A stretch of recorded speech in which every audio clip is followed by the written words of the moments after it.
Hi, I'm Jessica. I'm 30 years old. I want to share something that happened recently. It helped me close a painful chapter in my life that involved my husband and his family. This happened a few months ago, and now that things have calmed down, I feel ready to talk about it. I hope sharing my story will help me heal.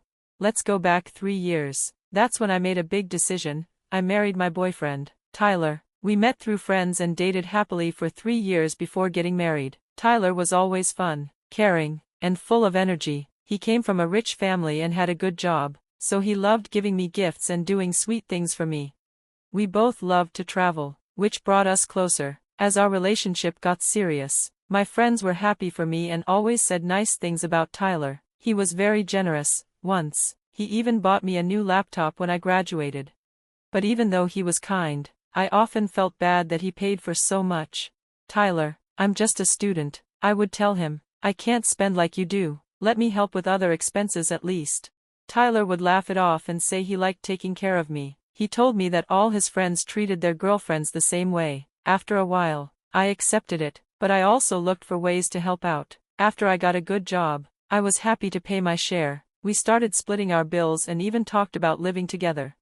"You can move in with me," Tyler said one day. "I got this house from my grandpa, so there's no rent, but we should split other costs to be fair."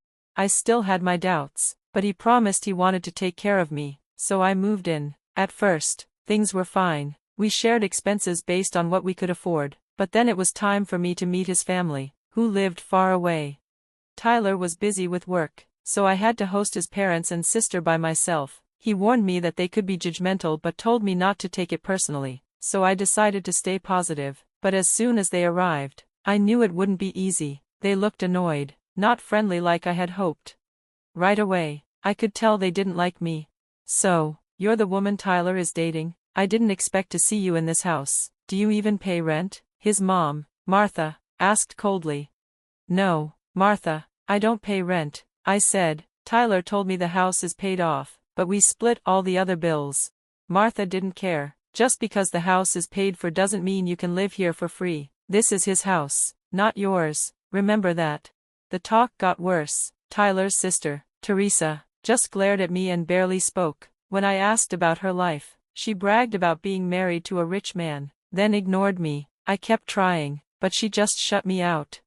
The whole time, Tyler didn't defend me. He just stayed quiet and seemed to agree with them. His parents, Martha and Gabriel, kept picking at me, saying I spent too much money on things like makeup and skin care. They thought I wasted Tyler's money. Tyler didn't help. He would joke, "Jessica was just a broke student when we met," making it sound like I needed him to pay for everything. It hurt because it wasn't true. He did pay for more at first, but we started splitting costs once I got my job, and any expensive gifts I had were from him. I even told him not to buy them, but he said he needed to so his friends would think he was generous. After his family left, I asked Tyler why he didn't stick up for me. He said I was overthinking it. "Don't worry about it, Jessica. They didn't mean it. You're overreacting," he said.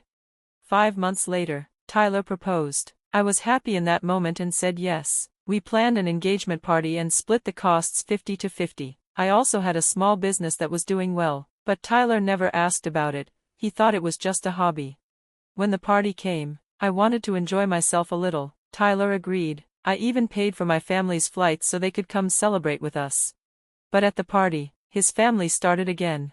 "You shouldn't have spent so much, Jessica. You're draining Tyler's money before you're even married. At this rate, you'll have to get married in someone's backyard. You're worse with money than we thought," Martha said. I stood up for myself. Yes, the party was fancy, but we both planned it and split the cost. It was Tyler's idea to invite everyone. He didn't mind.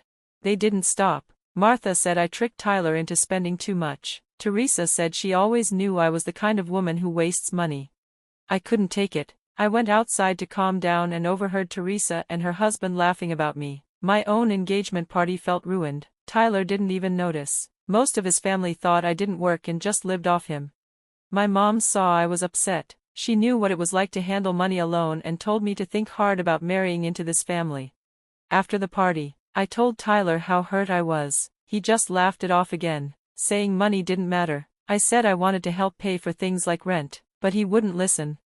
Planning the wedding was even worse. His parents kept saying I was going to bankrupt their son. I told them my mom and I were paying for things too, but Martha didn't believe me. She said I just wanted Tyler's money.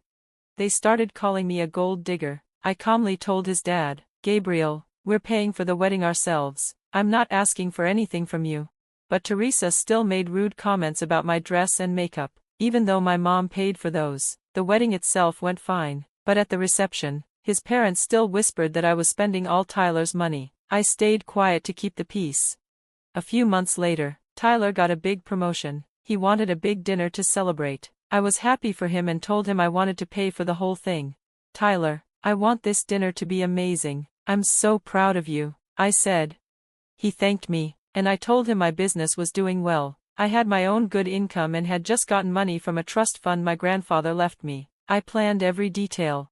of the dinner to make sure it was perfect for Tyler's celebration. But when his family arrived, they looked unhappy, even though other guests were enjoying it. I soon realized they thought the dinner was too fancy and expensive. During the speeches, Martha suddenly stood up and spoke loudly so everyone could hear. She said, "Thank you all for coming to celebrate my son. He's such a hard worker and deserves this promotion. But sadly, he made a bad choice when it comes to his wife. Of all people, he ended up with someone who, frankly, looks like a gold digger. I wish he had seen her true colors earlier. Then he wouldn't have to work so hard just to pay for her expensive lifestyle." She went on, "It's clear to everyone here that his wife spends too much. From the engagement party to tonight's dinner, she has nearly emptied his bank account." Her words stung, but I took a deep breath and tried to stay calm. Martha kept going. "At least we made sure Jessica signed a prenuptial agreement before the wedding. Thank goodness some of his money is safe. I'm just glad he married someone who can at least look good beside him." Then Tyler spoke up too. "I can't even spend money on myself anymore. There's nothing left. Marrying her was a mistake. Anyone else would have been better." I was shocked and hurt, but I couldn't stay quiet anymore. I asked him, "Do you really think I'm a gold digger?" Tyler said coldly, "Your spending drains my bank account." I was angry but also wanted to clear things up. "If you all think I'm a gold digger, then look at my bank account. Maybe then you'll see the truth," I said. I told everyone there that I was financially independent. The room went silent, but Martha still accused me. "Did you steal my son's money?" Tyler added. "She must have taken it from you." I stayed calm. "I didn't steal anything. This is my own money. I also have a trust fund from my grandfather. I was going to use it to buy us a bigger house and surprise Tyler. But now, that's not happening." Tyler ignored all of it and said, "We can still buy the house. It'll be a nice gift." I was firm. "No, this isn't happening. Your family has insulted me for too long, and you've never defended me. You let them spread lies about me using your money." Tyler tried to act like it was no big deal. "You're overreacting." I shook my head. "No, I'm not. Everyone here knows what your family has called me. They insulted me during our engagement party, and you did nothing." After years of disrespect and feeling humiliated, I finally had enough. "I want a divorce," I told Tyler. He tried to explain, but my mom stepped in and told him to stop talking. "You never stood up for my daughter. It's time for her to leave this toxic marriage," she said. We left the party while everyone stared and whispered. I didn't care anymore. I knew I was done with Tyler. My mom stayed by my side as I closed this painful chapter of my life. When we got home, I packed my things. Tyler kept calling me, but I turned off my phone and stayed with my mom. The next day, I called my cousin, who's a lawyer, to start the divorce papers. Because of the prenuptial agreement, I wouldn't have to share any of my money with Tyler. But Tyler and his family didn't give up. They came to my mom's house demanding to talk. My mom made them leave. Tyler kept texting me. Sometimes he said sorry. Other times he sent threats. I saved every message, ready to get a restraining order if I needed to. Through all of this, my mom's support kept me strong. Tyler even came to my office once, but I had told security ahead of time, so they kicked him out. That day, I decided to quit my good job because my own business was doing well and I didn't want to live just to make money anymore. I wanted peace, so I handed in my resignation and moved on.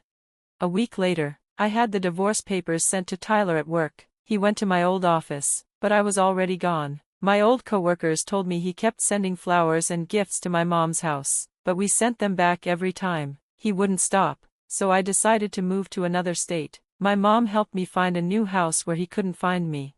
Now, I'm just waiting for the final divorce papers to be signed. The judge is making it smooth because of the prenuptial agreement. In the 5 months since I left Tyler, I've taken time to heal and get ready for a fresh start. I settled into my new house and changed my phone number so Tyler and his family couldn't bother me anymore. I heard that Tyler's life is falling apart. He blames his parents for ruining our marriage. His work life took a hit, too. His co-workers avoid him and his bosses don't like the drama. His parents even spread lies that I cheated, but no one believed them. Meanwhile, my life is getting better. I'm focused on growing my business and enjoying my freedom. I even started dating again. Slowly, I'm careful now, but I know someday I'll find someone who truly respects and loves me. Even though Tyler hurt me deeply, I'm stronger now. I feel hopeful about the future. I know what I want and what I deserve, and I'm excited to see where my life goes next.